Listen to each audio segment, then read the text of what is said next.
ધારી શહેરમાં ડિમોલેશનનું ભૂત ફરી ધૂણ્યું છે। અગાઉ કરેલા ડિમોલેશન બાદ ફરી ગેરકાયદેસર દબાણો વધ્યા છે। મુખ્ય માર્ગ પર ફરી ગેરકાયદેસર દબાણો તથા તંત્ર હરકતમાં આવ્યું છે। મેઇન રોડ પર આવેલા દુકાનો દ્વારા સ્વેચ્છાએ હટાવી લેવા તંત્રને અપીલ છે। મોટી સંખ્યામાં પોલીસ કાફલો અને મામલતદારે ફૂટ માર્ચ યોજી ગેરકાયદેસર દબાણો નહીં હટે તો ફરી મેગા ડિમોલેશનની તંત્ર દ્વારા તૈયારીઓ છે। જેકેએસની ગુજરાતી સાથે સંજય વાળા, ધારી। તાલુકા વહીવટી તંત્ર, મામલતદાર કચેરી, પોલીસ સ્ટાફ, એએસપી સાહેબ, પીઆઈ સાહેબ ધારી, પ્રાંત સાહેબ તેમજ ટીડીઓ સાહેબ અને અન્ય તાલુકાના તમામ સ્ટાફ દ્વારા તાલુકા ધારી ગ્રામ પંચાયત વિસ્તારમાં જે કોઈ પણ અનધિકૃત દબાણો આવેલા છે એ લોકોને દબાણ દૂર કરવા માટે અત્રેથી જણાવવામાં આવે છે।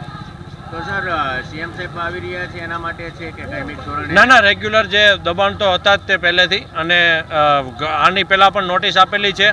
અગાઉ પણ 3-4 વાર રિક્ષાઓ ફેરવવામાં આવેલી છે। એ અનુસંધાને જ આ કાર્યવાહી કરવામાં આવેલી છે। રોડ છે એ માથાનો દુખાવો સમાન છે તો એનું પણ કંઈ થશે કે કેમ? ત્યાં પણ જે પણ દબાણધારકો છે તેમને સૂચના આપી દીધેલી છે અને એનો વૈકલ્પિક રસ્તો કાઢવાના તંત્ર દ્વારા પ્રયાસો કરવામાં આવી રહ્યા છે।